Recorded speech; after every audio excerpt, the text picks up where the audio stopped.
The GT4 European Series, powered by RAFA Racing Club, comes to an end this weekend at a whole new venue for the championship.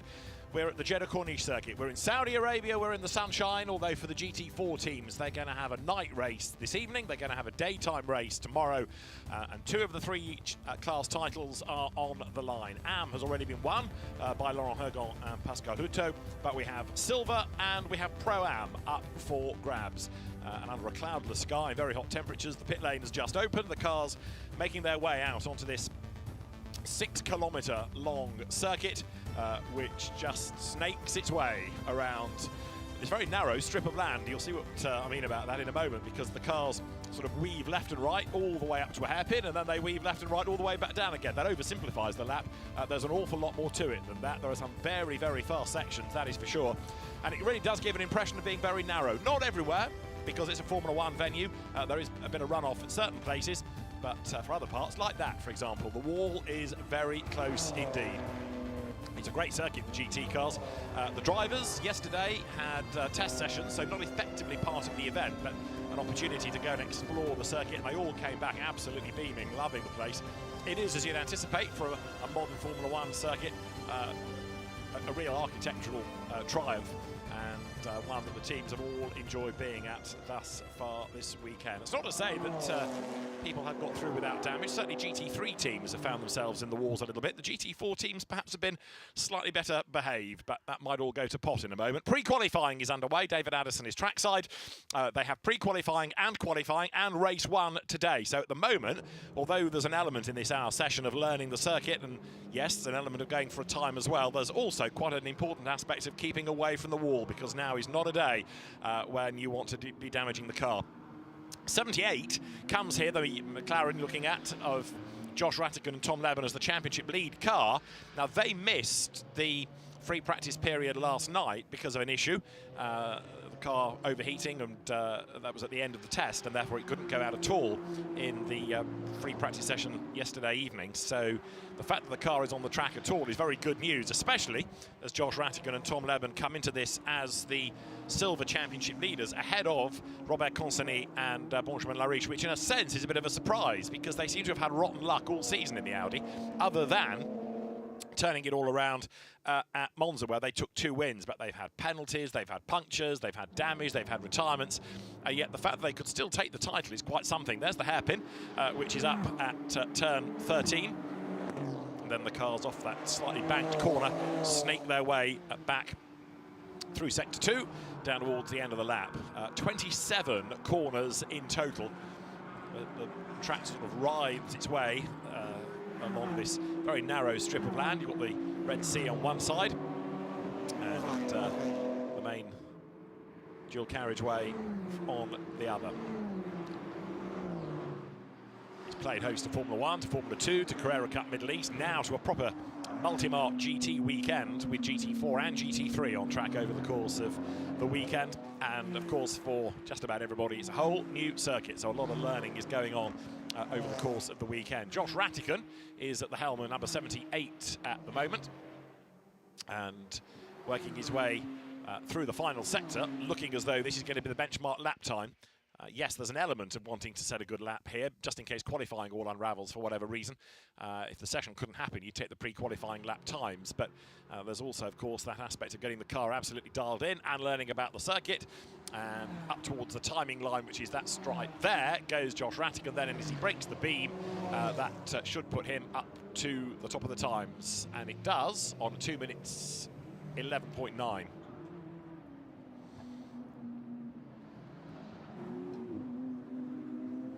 Start and finish line, of course, here, like many a circuit, in a different place. So the opening lap slightly shorter than all the others when you get to the race itself. But for the purposes of qualifying, it's the control line, the timing line, that's right outside race control, outside the timekeeper's window, that is the one of great interest. As ever, in GT4 grid, lots of variety in terms of the shapes and the sizes. Audis, Porsches, Aston Martins, Toyota, BMW, Mercedes AMG, Alpine all represented, plus the Ford Mustangs and the McLaren Arturas as well. So the great variety that's always prevalent in GT4 racing continues this weekend. The entry is 35 strong, So for some teams, if they've nothing to fight for perhaps, not venturing here. For others, relishing the challenge of a whole new circuit. And also, of course, for some, very important that they're here in order to go for either drivers and or teams titles. This is the furthest the championship has been. First time it's been outside Europe, but other than the Hungaroring or the Slovakia ring, never has GT4 as the European series come this far, come out of Europe. Of course, there are GT4 categories around the globe these days, whether it's in America, Australia, Asia, you name it. But the European series then spreading its wings this weekend. Number 26, Aston Martin, you're looking at there. It's the Saudi Racing entered Continue Racing run car of Rima Jafali and Ahmed bin Khanen.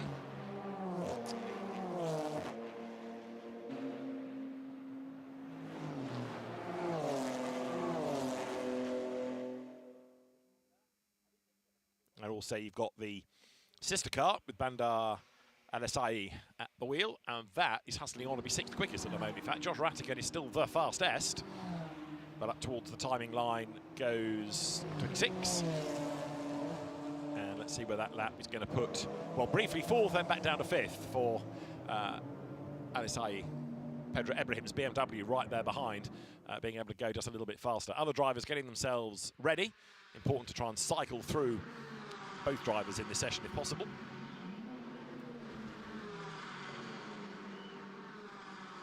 One other aspect of the paddock this weekend is that there's an awful lot of Movember love going on as well.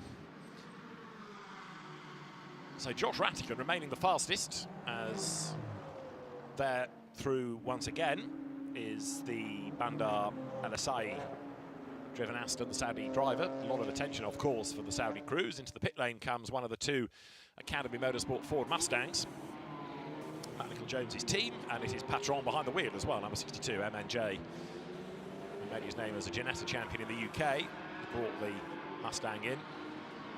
We know these cars sound great, but with the noise kind of trapped between the walls, they sound even better around here.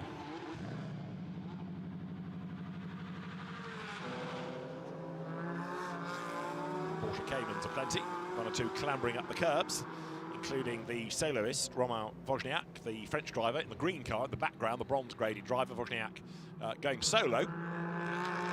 He's given dispensation by the sporting board so to do, on the basis that when he makes the mandatory pit stop in the races, he's got to get out of the car and get back in again. He's not the only soloist, because Julien Ripper with one of the Team Speed car Audis will do the same. The Porsche out of the AV Racing stable. You can see that you can use the curb at certain parts of the racetrack, but you've equally got to be mindful of track limits, because although this is a street circuit, it's a kind of permanent street circuit, if that makes sense. It used to be public roads, now they've been converted into a permanent circuit. But there are areas where you can abuse track limits, and the race officials will come down on you for doing so. So way up the curb there, swinging through turns 14, 15, 16, goes number 4 Porsche.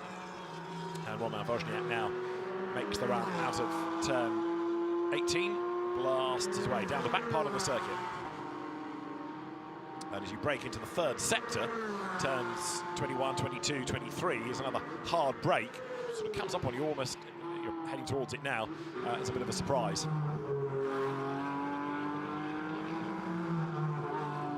Underneath the hospitality building, and then blast on down towards this long left at turn 25 that loops you into 26. That's then down to the much tighter turn 27, last corner on the lap, out of which you accelerate up towards the timing line.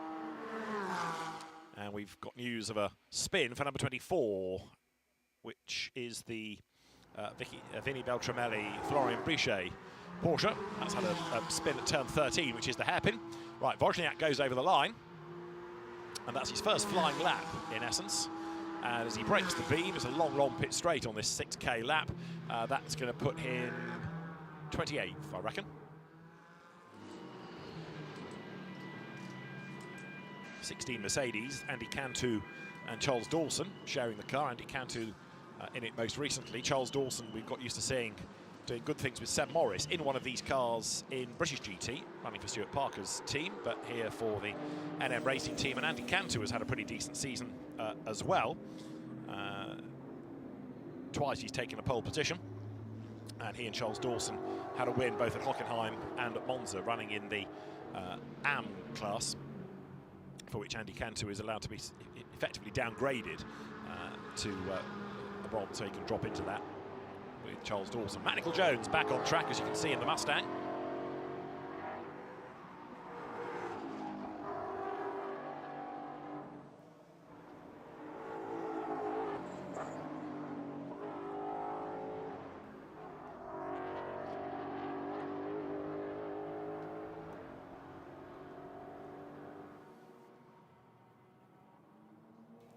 So right now, Josh Rattigan's 2:11.838 is the best lap time that we've had. Others will get towards that. More and more rubber going down. Lots of heavy rain at the start of the week on Monday, but it's been a dry week hitherto. After that, and the amount of rubber, Pirelli rubber going down on the road, making it grippier all the time. Matt Jones, pretty remarkably, has got the road to himself at the moment as he comes now along the Corniche with the sea in the background, the bars on the coast, and the racetrack on the other side. Here is the Ford Mustang, which came oh so close to success in GT4 European Series at Hockenheim. The new car for this year, new liveries mid-season. Of course, the team operating these cars both in the British GT Championships, GT4 class, as well as GT4 European Series. Matt Jones on for an improvement here, got 2 greens, so 2 personal bests. Right now, he is 16th, but of course he's made a pit stop. So he's slightly behind, if you like, in the sequence of laps against 1 or 2 others. So out of turn 27 comes Matt Jones now, makes the run past pit in, but it's a long pit lane as well as a long pit straight. So only now does he go across the timing line and go 6th fastest, Matt Jones.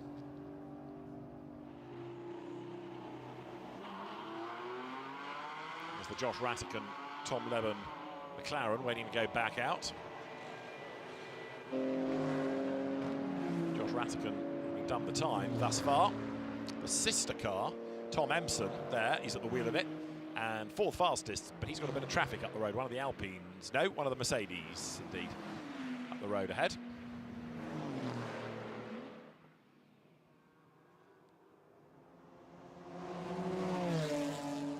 Out of turn 27 they come, and both are heading for the pit lane.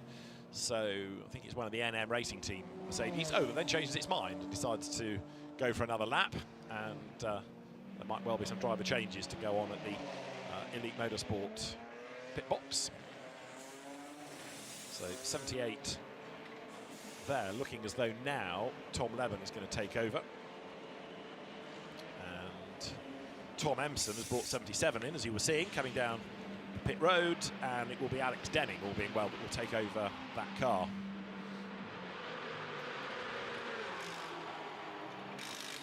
Other teams getting ready for the arrival of their cars into the pit lane. The GT4 teams sort of camp out in the paddock behind the main grandstand on the pit straight, and then have to make their way onto the circuit, into the pit lane, for which they are given travel tyres, so they don't take too much wear or do anything nasty to a proper race or qualifying set. They're allowed these so-called travel tyres that get you from the paddock into the pit lane, and then you put on the proper set of boots, if you like, and then you go for a time. And also thinking pit lane, in has just come one of the Rapid Toyotas, namely the Caravetti Shelley and Enzo Juliet. Now there is the other championship possible from Silver, Robert Consonny at the wheel.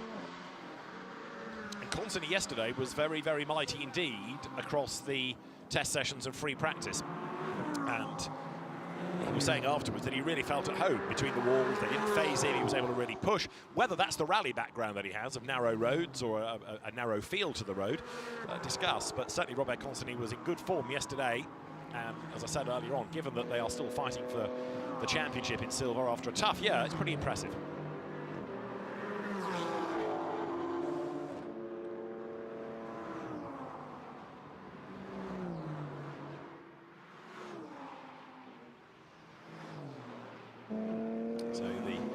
young speed car Audi, making its way from turn 23, 24, that section, towards the end of the lap.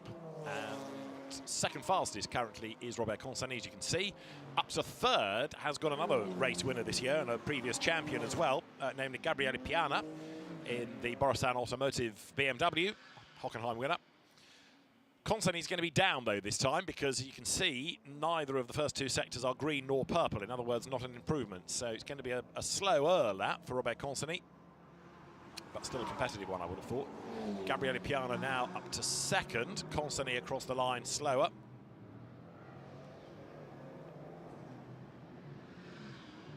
And goes through, rides the curb into turn one, turn two, that sort of first chicane, real pinch point that is going to be, I suspect, when we get to the first race this evening. The first race due to start at 10:05 local time. We've got the qualifying to come before that, and we've also got, of course, the pre-qualifying and free practice for Fanatec GT World Challenge Europe, powered by AWS Endurance Cup, for the 6-hour season finale, which will happen tomorrow going into the night.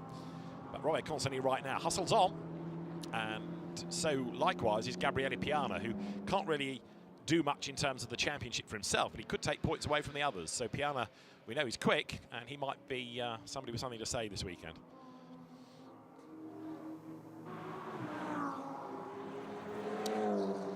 So you've got Ratican from Piana, from Luc Ibanez. Jamie Day currently fourth, and Manical Jones has just gone fifth in the quicker of the two Mustangs. One or two drivers yet to record a time. Paul Petit being one of them, Benjamin Lessem being another, and that largely is due to track limits, taking lap times from them.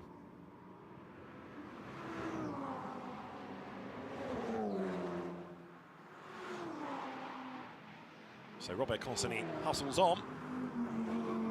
Double winner at Monza then, and also 3 pole positions have gone the way of this car. You get the point for both drivers, but it is potentially, when we get through qualifying later on in the afternoon, going to have something to say on the championship outcome as well, because as it stands, the number 78 McLaren could win the championship in race 1 if ahead of the Audi. The Audi has got to be ahead of the McLaren and outscore by 7 points, but depending on where the point for pole goes, that could slightly affect the calculations. So that story might change once we've had the qualifying laps posted. Over the line goes Robert Consani, and having dropped to 10th, he's up to 7th this lap with an absolute best within the last sector.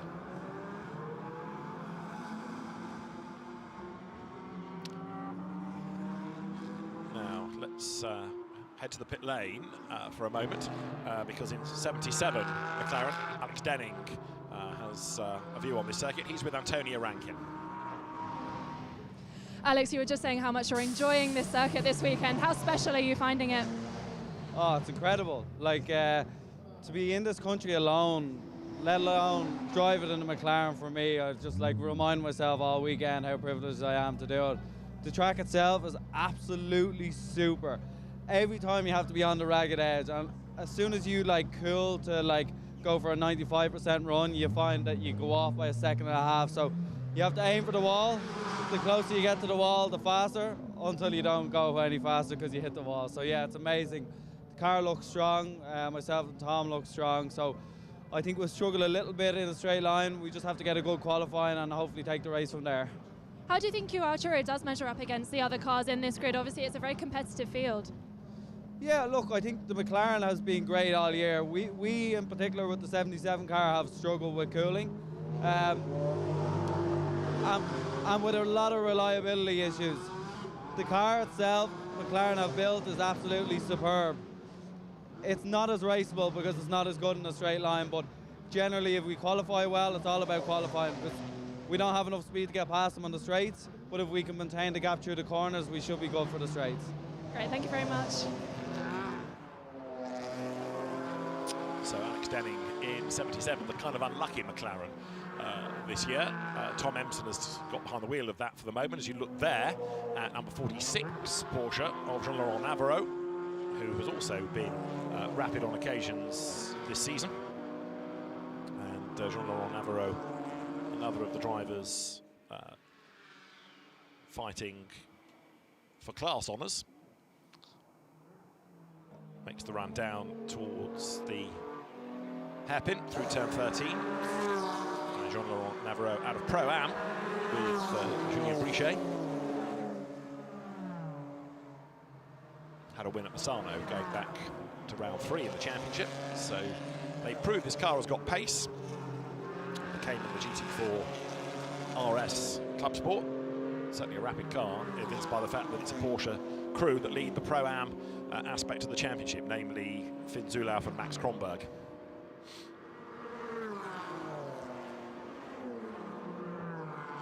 But Navarro, by the look of it, could well be on an in-lap here. He's slower in the sectors, he's keeping offline, which the drivers are told to do, rather than get in anybody's way. Another car that's looking pretty rapid, although hopping a skip up the curb there. Number 55 Alpine of Pascal Houteau and Laurent Hergon, the Alpine that's won the AM category for the Schumacher CLRT squad.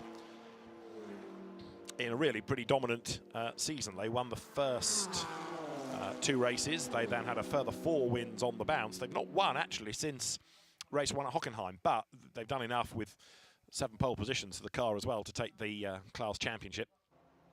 The dominance, perhaps, that was there at the start of the year hasn't quite been maintained, but they've done enough, as I say, to win a championship in very strong order. Over the timing line then will go the Alpine, and also another quick Alpine on track, that of Vincent Beltoise, getting himself up the order. Gabriele Piana's BMW 3rd. JB Day's Aston has just done an absolute best in the sector, and Robert Consony likewise. There is Piana. The Borusan BMWs, 1 blue, 1 white again for the weekend. And the list of cancelled lap times for track limit offences gets longer and longer all the time as they're going through is Piana, but he's down to 4th at the moment. Swings his way between the concrete.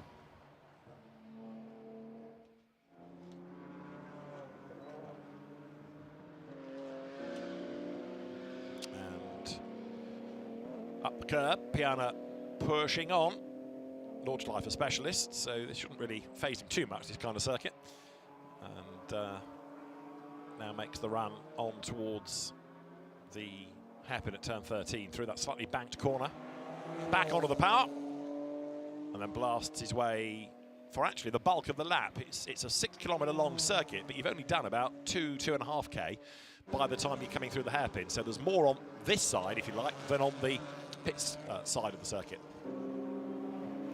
So how's this lap piecing together for Gabriele Piana? Well, he's down in the first sector, as you can see. The slightly orange background at the time, not what he needs. Green is good, purple is the absolute best, so that's what he's aiming for, and it is now Robert Consony who has gone top on a 2 minutes 11.7.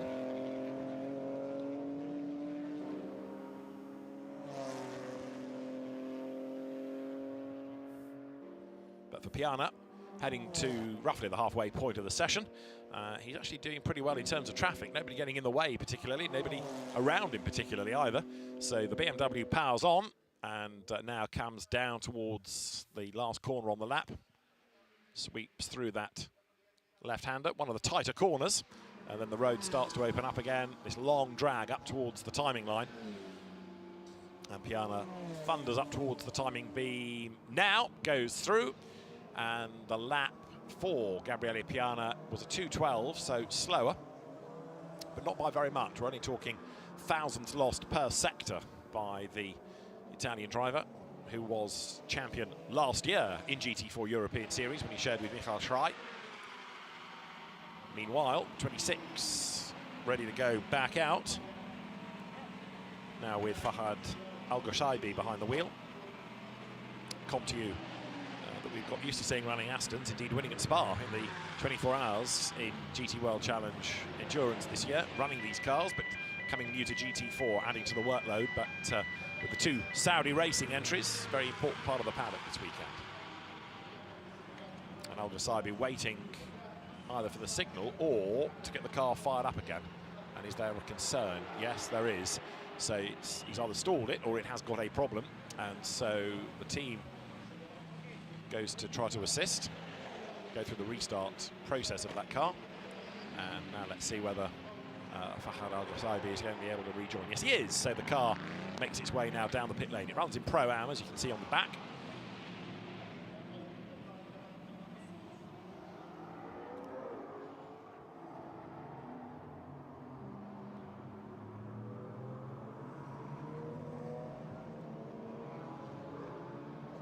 And comes onto the circuit out of turn 2. Other drivers just discussing what the circuit might be like as Josh Miller and Ruben Del Sart do a switch aboard the 15th fastest Aston. Ruben Del Sart out, Josh Miller gets in.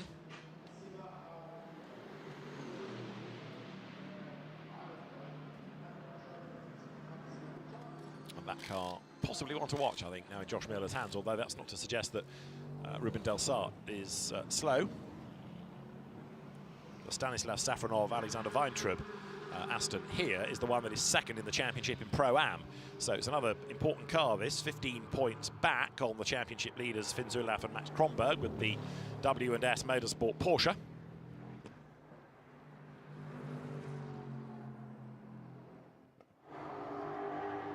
And Safronov, another one hustling on, won Paul Ricard's opening race, won the second only to get a penalty, lose the win.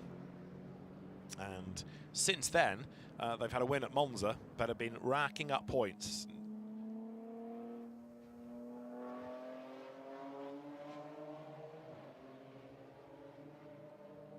So Stanislav Safronov makes the way now up through the back part of the circuit.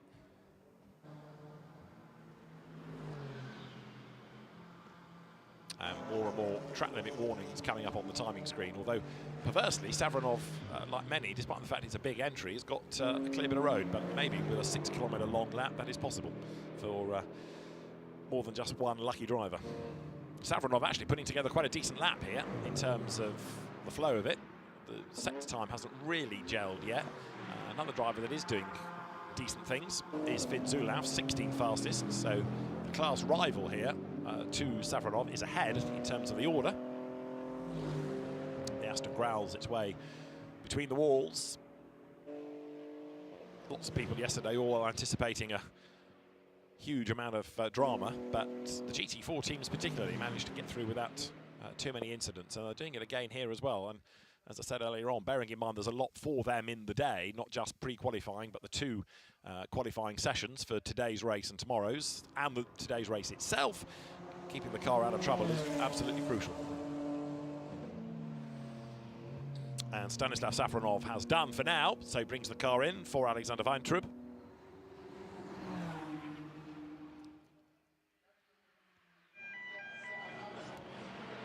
Team Speed Car Audi sits patiently. 55 Alpine, which is the Pascal Houtte, Laurent Hergon and winning car, ready to go. That is the Schumacher CLRT Alpine I was talking about earlier on, and another driver change done. So the AM champs back on track. Still 46, has not done a time. We've seen Jean-Laurent Navarro at the wheel of it, but he's had so many track limit offences. No lap time recorded. He's given the car over now to Julien Brichet, but that car without, to the moment, a lap time against it. There, number 70 BMW, which is the Razun Automotive racing car, Maximilian Tarillion, and Onda Erdem, the Turkish driver. And it is Tarillion at the wheel of it at the moment.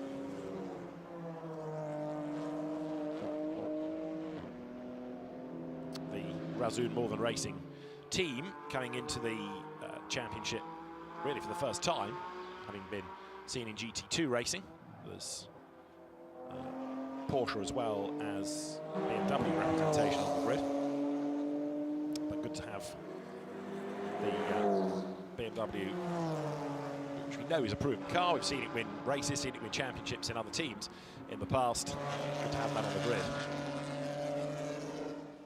The other fascination about all of this, of course, is that it's to everybody a new circuit, so this great leveler plays out that we don't often see these days, but quickly find out who the good learners are, the fast learners. 77, which Alex Denning and Tom Emerson are sharing, is currently the fastest, 2 minutes 11, by just about 100th of a second from Tom Leven's car, which is now taken over from Josh Rattigan, the championship lead car, and that improved last time, and indeed Tom Levitt may be going quicker again as number 70 BMW still pounds on. Max Darillion, the silver graded driver, coming now down towards turn 27. And as he goes through, makes the run up towards the timing line. Tom Levitt has pitted, incidentally, so after a good start to the lap, he's aborted it. And we're just into the second half of the session now, as Maximilian Tarillion goes by. There you can see the Elite Motorsport, one of the Elite Motorsport McLarens in the background. They're both in the pits. Pit out is 77, so Alex Denning at the wheel of 77 now. There through is 33 Alpine, Jean-Paul Dominici at the wheel.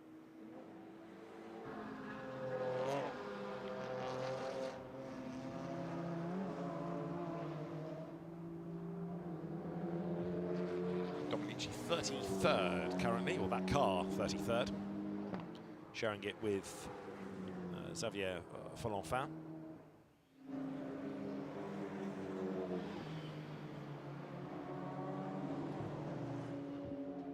So Alex Denning, the next one to watch in 77. And Alban Baruti up to third fastest now. He has just improved. He was the rather dominant AM champ last year.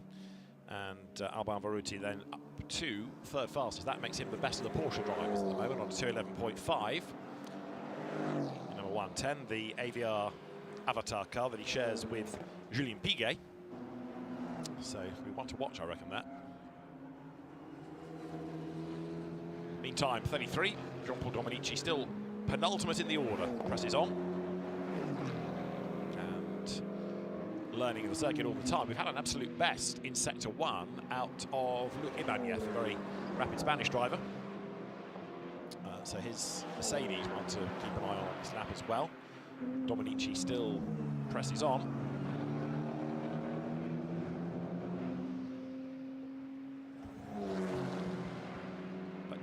The Alpine has to get out of the way of possibly Ibanez's Mercedes, certainly one of the NM Racing Team cars that sweeps through on the inside there. So Luc Ibanez not impeded too much by the traffic on this lap, down towards turn 27. Also improving slightly is number 17 BMW of Ricardo van der Ende now. Alpine looks like it might be going for the pit lane, whereas Ibanez could be on for the best lap of the session here. The Mercedes just going up towards the timing line, two purples, and will break the beam in a moment. And as it does so, Luc Ibanez goes to the top of the times, 211.1 now, so that puts him 3/10 quicker. The fact that you've got, at the moment, only 3/10 between the top two on a 6K lap is pretty impressive. Matt Nicol-Jones sitting in the pit lane, taking over that car once more. I think we had him in it early on, but the team cycling through drivers, so Will Moore has vacated. Matt Jones gets back in. The GT4 races, of course, just 1 hour with that 25 to 35 minute pit window, whereas for GT3 this weekend it's the full 6-hour endurance. Right, how are Toyota representation doing? The Matmut Evolution car here of Gabriel Yilkova and Cindy Goudet, the Czech and French drivers respectively. Number 17 BMW of Ricardo van der Ende in super slow-mo, rattling up the curb.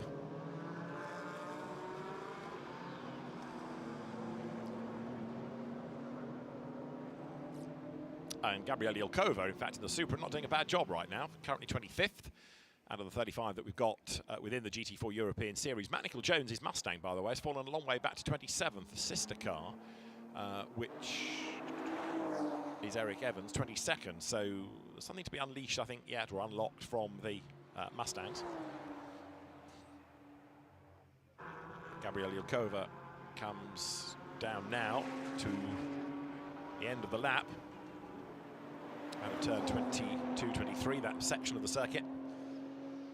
Blasts underneath the buildings, underneath the walkways, and with the speed building at this point all the time, then down towards that next heavy braking zone.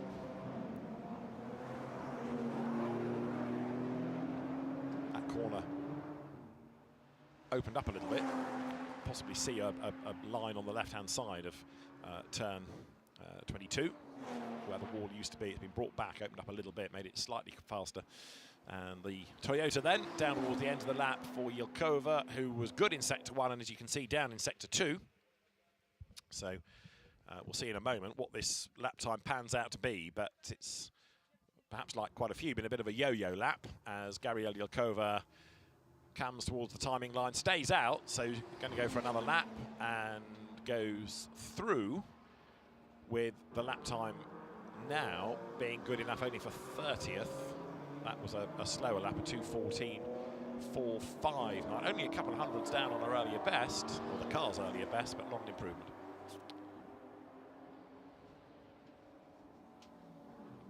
So 24 minutes of the session to go.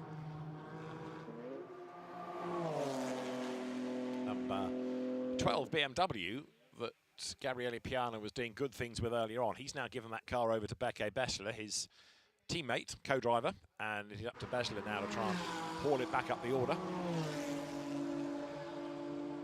Comes up to the line. Look, Ibanez still the fastest in number 15 Mercedes on 2 minutes 11.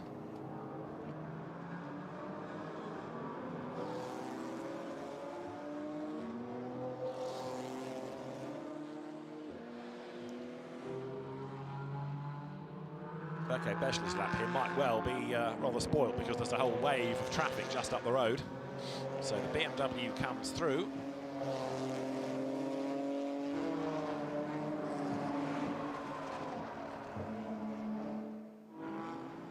And currently 9th fastest is this car from the Borotan Automotive team. But for Beke Bessler, you can see the road further up towards the hairpin. It's going to get pretty busy now.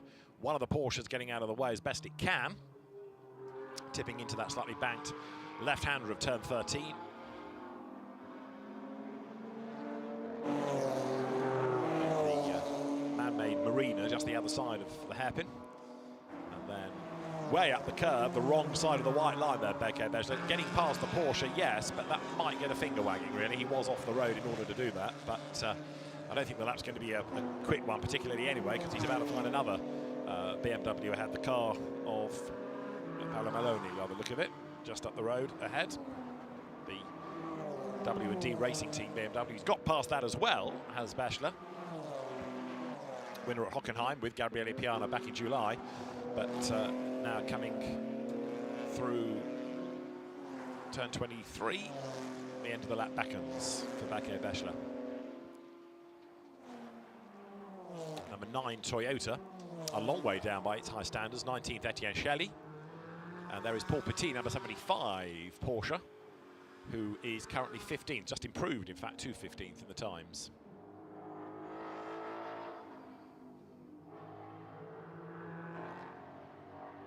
Apart from one message about a spin at the hairpin, he says finding wood to touch, they've all been remarkably well behaved thus far in this session. Emphasis on the thus far. But Paul Petit right now looking strong. Weaves his way between the concrete, rattles it up wide over the curb. Whether or not that is a track limit issue, race control will determine coming out of turn 10 through 11. There is the hairpin. So out of turn 13 goes Paul Petit. Luc Ibanez, having been the fastest, is now pitted, possibly to give that car over to Alexandra Papadopoulos. Alex Papadopoulos, the American driver. They were winners together at Misano. So we know they can deliver. And Paul Petit also, we know, is quick, and he's delivering here with a personal best within the first sector.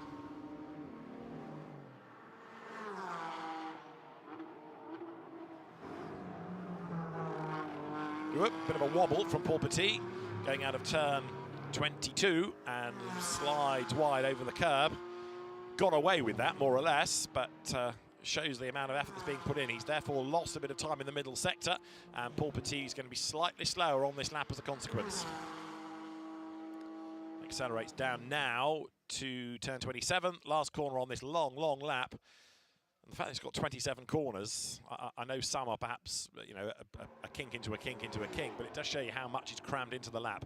Up towards the line comes Paul Petit now then, and that's not expected to be an improvement. He was 22nd, stays there as he comes across the timing line. There's the 61 Mustang going by. That was the car that Eric Evans was behind the wheel of earlier on, and still is, and he's up to 8th fastest now. Getting a replay of Paul Petit diving back into view and just getting a little bit sideways on the entry to the corner that pushes him out wide, skips over the curb, hops back onto the road and survives the experience. Here it is, super slow-mo from earlier on in the lap, coming out of turns 1 and 2. Quite a bite of curb being taken. Paul Petit survives the experience into the final third of the session now, 20 minutes and counting, as number 78, Josh Rattican, is back at the wheel, ready to go.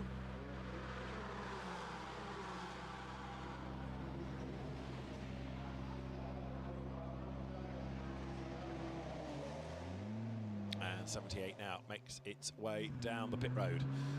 So that car was the fastest earlier on. It's down to 3rd in the times. This is the one that is 2nd, the sister car, which on this lap, Alex Denning has done an absolute best sector 1, but was down in sector 2. So not an improvement in the 2nd sector of the lap.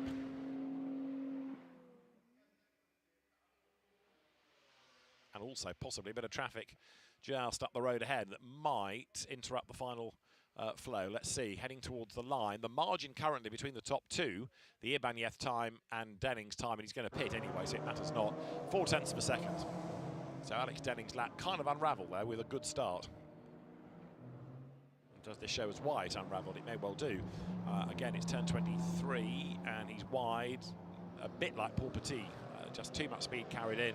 Car washes out, has to check its pace, get it back under control, get back onto the racetrack, go again. Max Kronberg and Finn Zulauf here. We've not seen much of them in the session thus far, but these are your Pro-Am Championship leaders. Finn Zulauf 22nd, giving the car over to Max Kronberg.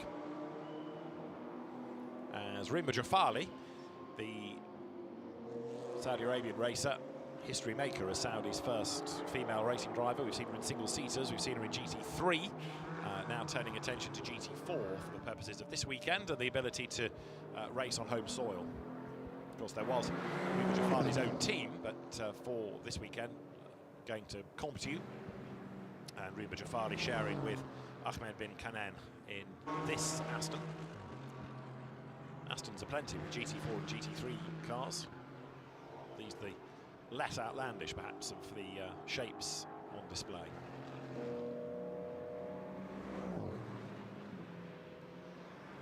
Cars split by hundreds or thousandths of a second, which is impressive under the balance of performance, given the length of the lap and how much there is in it. Easy to have it all unravel, and if you're not brave enough, it's not going to be a good lap, but very competitively matched field at the minute we've got.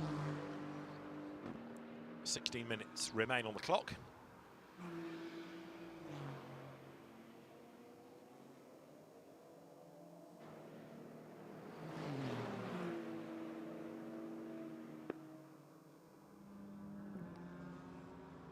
So there you've got Jafali up through turn 27, heading towards the timing line. And stays out, Rima Jafali, looking as though this is going to be an improvement. 2 greens, goes through, and it is an improved lap then. Up to 32nd goes number 28 Aston. Rima Jafali, who's not done that many laps today, but of course he's quite a draw this weekend. At the wheel of that car. There is the car of Vladikin in the pit lane. Vasily Vladikin and Andrei Sulakovtsev, the Taichman Continental Racing entry. On the Toyota of Vasily Vladikin, ready to rejoin with just 15 more minutes on the clock now. You see all the little scrutineering labels from a season of GT4 around the globe. And not so much a wheel, more of a control unit ready to be worked left and right around the lap once Vasily Vladikin goes back out on track.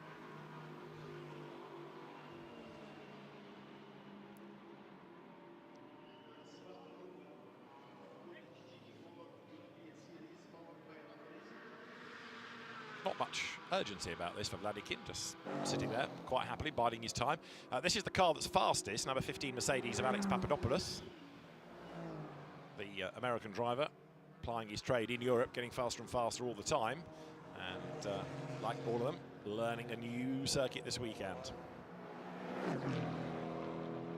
Get the feeling the Mercedes is kind of the right car around here, all that grunt from the big front engine beast, but on this lap Papadopoulos a little bit slower, 14 minutes are on the clock.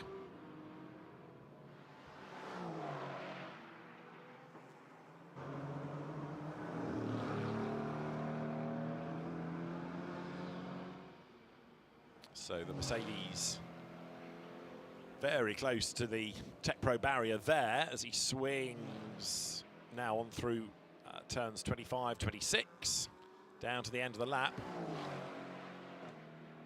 So Papadopoulos certainly is pressing on, the car quivering under braking at turn 27 here as he goes into that pretty sharp left and then onto the pit straight.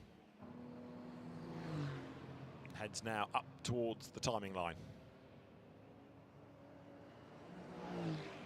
So Papadopoulos not expecting to improve on this lap, down in the 3 sectors, given what that car did earlier on. It's always being compared against the car's best lap time, of course, not the driver. But Papadopoulos then through, and currently that car's still 0.4 of a second quicker than anything else. For l'Espace Bienvenue, Ricardo van der Ende and Benjamin Lessen's BMW rejoins. Van der Ende in it most recently, and also there in the pit lane is 39 looking to rejoin the session. That's the racing spirit of Le Mans car of David Kuhlmann and Baudouin Detou, which means that Kuhlmann replaces Roberto Faria for the weekend there. Pedro Ibrahim goes by in the blue Borusan BMW. That's the one that he shares with Jagish Gedich. He's taken that car over from Gedich. And BMW 11 is currently 12th, and number 12, the sister car, is 13th, so they're together in the times, but not as far up as they would want to be. Nor are they the best of the BMWs, because the Espace Bienvenue entry with Benjamin Lessen at the wheel now is the better BMW, 7th overall. Will Moore possibly has just got into number 62 Mustang, but it is 5th, which makes me think Matt Nicol-Jones did that time, with all due deference to Will Moore. But Matt Nicol-Jones is an experienced driver for sure, and I reckon he's the one that's got that up to the 5th fastest. So it means you've got Mercedes from McLaren, Porsche, Ford, Aston Martin, BMW, Audi, Porsche and Ford now. Marco Signoretti in number 61, the other Mustang is 10th. Yeah, those cars sound good and they're going well as well. Number 11 BMW of Pedro Ibrahim down in the first sector. He's only 5 thousandths down on Matteo Gomez, but not yet finding that. He has found Benjamin Lessen ahead of him, so he's latched onto the tail now of the other BMW. Rival team, but same type of car. Coming up now then through the second part of the circuit, if you like, the other side of the hairpin, wriggling down towards turn 20.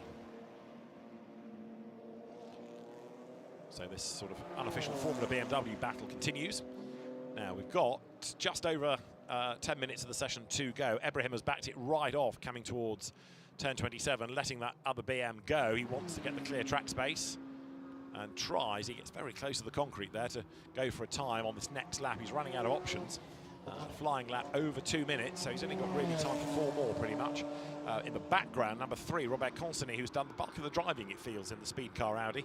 And that car now is 8th fastest, up to 9th, has just come number 40, the Razun More Than Racing Simon Birch, Ilan Ekelchik Porsche, Simon Birch that we've seen in GT2 this year in a KTM, but now coming to GT4. So he knows the team, but learning about a new car, new co-driver, and of course a new circuit.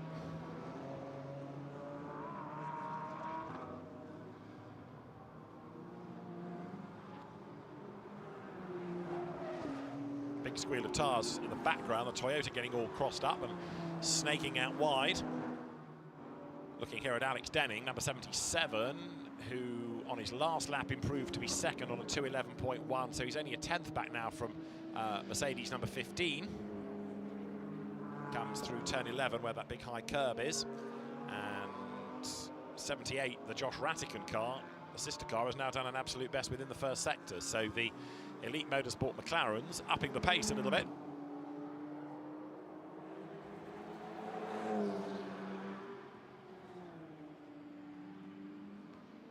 So Denning is looking good. Ratican is looking even better. Denning is not improving in the sectors, but Ratican did in sector 1 and then was a bit down in sector 2. Lovely shot, that nice shot, looking over the circuit, over the sea, the water almost like a mirror, and now down towards the end of the lap, hustles Alex Denning. It's gone really well when the car was permitted. This one seems to have been the really unlucky McLaren, and he's off the road there, look, going out of turn 22. So not the first drive that we've seen doing that, and it's all coming really in the final part of the session as they get a bit more confident and therefore try and push that little bit harder. Denning did improve in that middle sector. Nothing about going off the road yet coming up on the screen by way of a warning or a cancellation of the lap time. So is there going to be a further improvement? He was 0.105 of a second off the top. And as he comes past pit in and will break the beam now, through goes Denning, stays second, but he's now got the margin down to 24 thousandths from Benjamin Lariche, who has gone to the top of the times. So Benjamin Lariche in number 3 Audi goes quickest. This is where Alex Denning had his little moment, coming up through turn 22, over the curb, a little bit of escape road, back onto the circuit. Pretty impressive as well, coming out of turn 2 here, where you ride the curb on the inside. In the background, the Toyota of Vasily Vladikin was the one that had the big squeal of tyres coming from turn 2 into turn 3. But Benjamin Lariche, a 2 minutes 10.9 now as the best lap of the session. Alpine versus Porsche. And you've got Pascal Houteau in number 55, this year's AM champion. It's good to have them here, actually. They've nothing really to prove. They've won the class in the championship, but Pascal Houteau and Laurent Hergon wanting more silverware by the end of the season. Do not bet against it. We know how good they are. And what a season it's been for Schumacher CLRT in so many different championships, so many different brands, whether it's been Alpine, Lamborghini, Porsche, and success across all of them. So Pascal Houteau is at the wheel. 7 more minutes to go. Again, as the session goes on, you can see how more people are pushing there, going out of turn 10 through 11, because 11 virtually disappears. They're on the curb, coming out of turn 10, using that as part of the racing line. Through 13, then, goes the Alpine.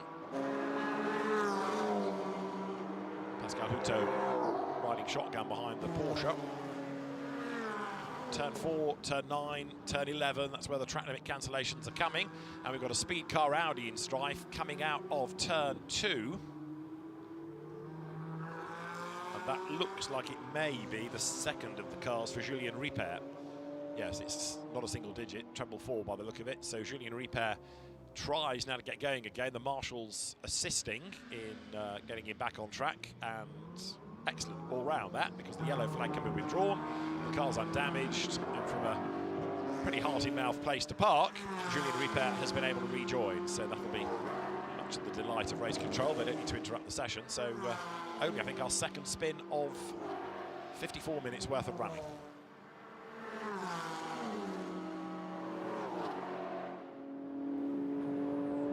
Pascal Houteau then in the Alpine, staying on the back of the Cayman, just up the road ahead.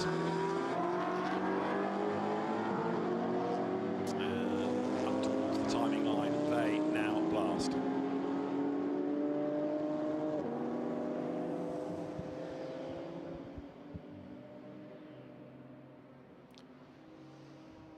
So Pascal Houteau for the pit lane, and 46 Porsche pressing on to try to improve the lap time before the session runs away from that car.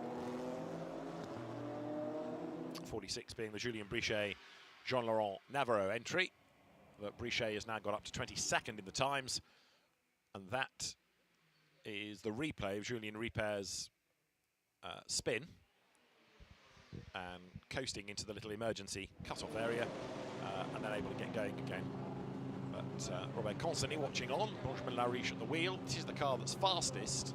Lariche looking pretty hot inside, it must be said, thinking, please, checkered flag come out, then I can get out. But Benjamin Lariche, at least for now, is going to stay in that car. And he will also be the driver for the first part of qualifying and therefore for the first stint of the night race today.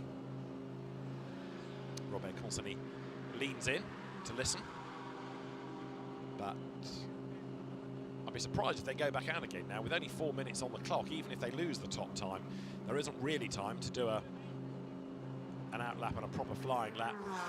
Might just squeeze one flying lap in, but certainly not two, and it would have to be an absolutely demon one push lap. Meanwhile, in number 30 Porsche here, coming up towards the end of the lap, is Max Kronberg. So they had a win at Spa, they had a win at Monza, Dick Kronberg and Finn Zulauf. They had a win at Hockenheim as well. They've been winners at Paul Ricard by default. They inherited the win in round 2 after a penalty to Weintraub and Safronov. But this car has been good all year, and if it's not been winning, it's been banking points. So with the checker flag not far away, let's see whether or not Max Kronberg can find any more time in that car.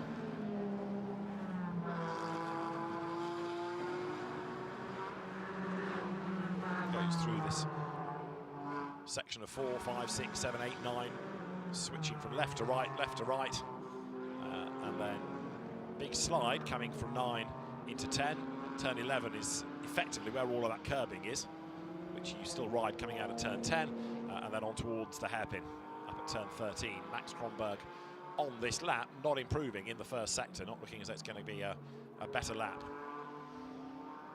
Comes out of the hairpin with that aspect of banking. You're not talking Zandvoort banking or American banking, but it is slightly tilted, as you see. Then now down the back part of the circuit with the speed building initially up through towards turn 16, where it comes across you rather suddenly and there's a big heavy brake.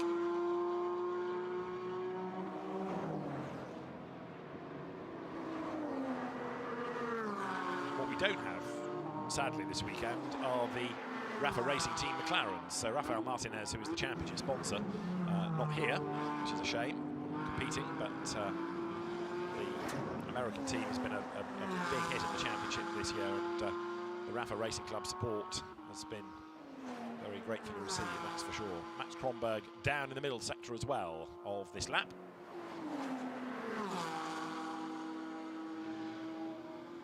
Others are improving, like Ruben Del Sart, and number 12 has got a problem. That BMW of Berke Bejler. Has he hit the wall, or is that mechanical? I think he's hit the wall, hasn't he? Because he looks a bit crooked at the front right corner. So with just about a minute and a bit to go, looks as though Berke Bejler has walloped the wall somewhere, and it's in the 3rd sector, and as that is Max Kronberg's Porsche in replay getting up the curb. Red flag goes out, and there is Bejler, who just goes straight on, tries to make the corner, and he doesn't hit anything. So I reckon he's had a breakage, or he's already hit something. But because the car has stopped, the red flag is out. That's going to be the end of the session with about a minute to go. And Berke Bejler's car, whether he'd had a curb strike or a wall strike previous to that camera shot, we don't yet know. But the car came into view looking as though it had had a breakage. Didn't hit the wall, but it's there, as you can see, lopsided, like it's either had a breakage on the front right corner or hit the barrier earlier in the lap, and that has done the damage to the front right corner. The net result is it's stranded on the circuit, and that brings out a red flag, and with under a minute to go, it will not be resumed. So it means that Benjamin Lariche is the fastest, and the session ends just ever so slightly earlier than anticipated. So Benjamin Lariche and Robert Constantly top the times, and championship rivals Josh Rattigan and Tom Leben are 3rd in the time, so it's going to be very competitive, that is for sure.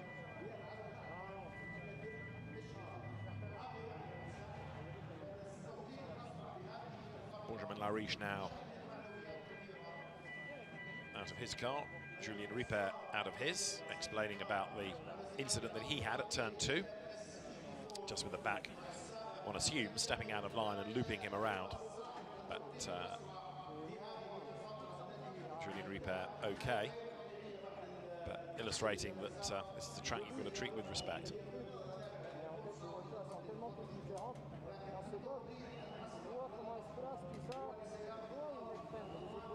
So Benjamin Lariche and Robert Consony the fastest, but by a pretty narrow margin of just 72 thousandths of a second from Luc Ibanieff, who did the time, showing with Alex Papadopoulos.